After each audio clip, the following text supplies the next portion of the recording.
So this is the beginning of week 5, and I feel like we're making good progress.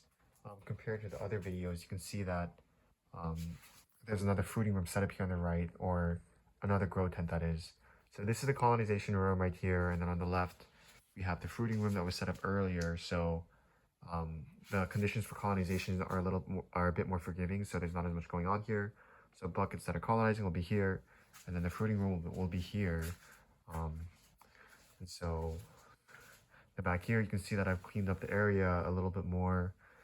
So the All-American Electric pressure cooker actually arrived. So this is where we're going to be sterilizing our grain for the grain spawn. So hopefully we can get started on this process soon um, and not have to rely as much on the grain spawn from Northspore and or other suppliers. I do plan on having one more grow home over here. I'm not gonna quite get started on it yet just because I have plenty of space in the fruiting room over here so far. Um, but yeah, I'm excited to continually convert this place. I think I have a lot to work on in terms of the lab. I got some of the equipment I need for basic sterilization and inoculation of petri dishes and some agar flakes that I'll use to grow the tiny mushroom tissue that I'll be using to inoculate the green spawn with. Something that I've been working on right now is really controlling the airflow. So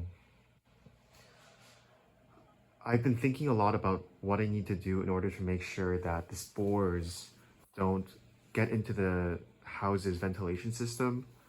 Right now, there isn't really much of a concern. You can see that the oyster mushrooms have kind of started to pin. I believe this is the first one, so this guy's coming out right now, and I believe once they start pinning, they actually grow very rapidly, so I'll need to really understand the life cycle of the oyster mushroom and the exact harvesting time so that I get everything right, although I'm sure I'll make mistakes given that it's my first time. Yeah, but back to the airflow. So I have one inline duct fan here, which basically recirculates the air. So it takes out the air and then it pulls in air from the other, actually I don't really know how that works, but anyway, having this here supposedly refreshes the air. And then I have a humidifier right outside the tent, kind of raising the humidity here. And then you have a sensor here also connected to the console, which is outside the tent.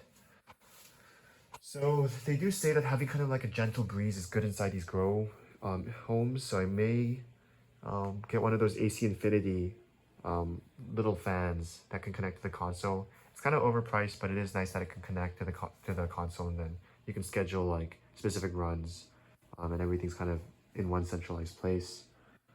But again, back to the airflow. So the spores will kind of be sucked into this inline fan, and I think this is going in the right direction, but I'm not even 100% sure. Is it?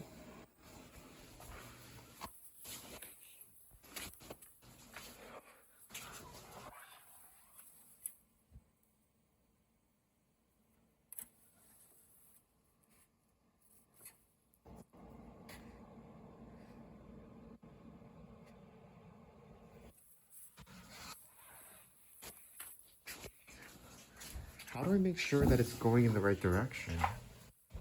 I feel so stupid right now. Because I kind of feel a gentle breeze, but I can't feel if it's being pulled in or pushed out. Let me increase the speed to 10 and see what happens.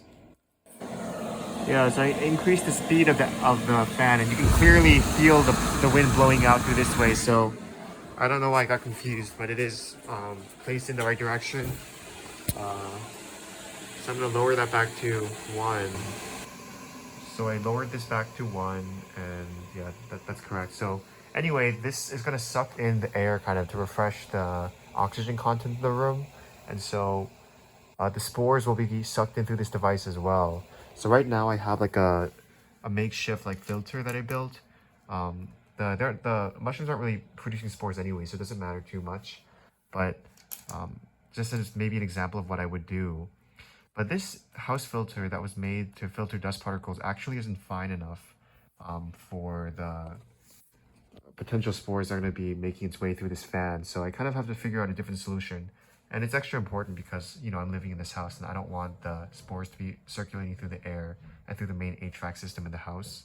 And so what I'm thinking of doing is I'm probably going to get one of those like filter boxes that the MERV 13 filters that connect right to the output over here. And so the air will be pushed through that filter, which supposedly eliminates like 90% of the spores.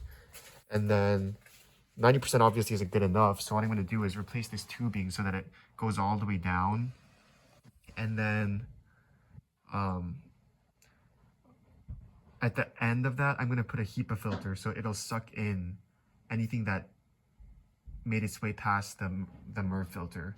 So I'll just have to regularly replace the MERV filter, and then the 10% that escapes will get sucked up by the HEPA filter at the end.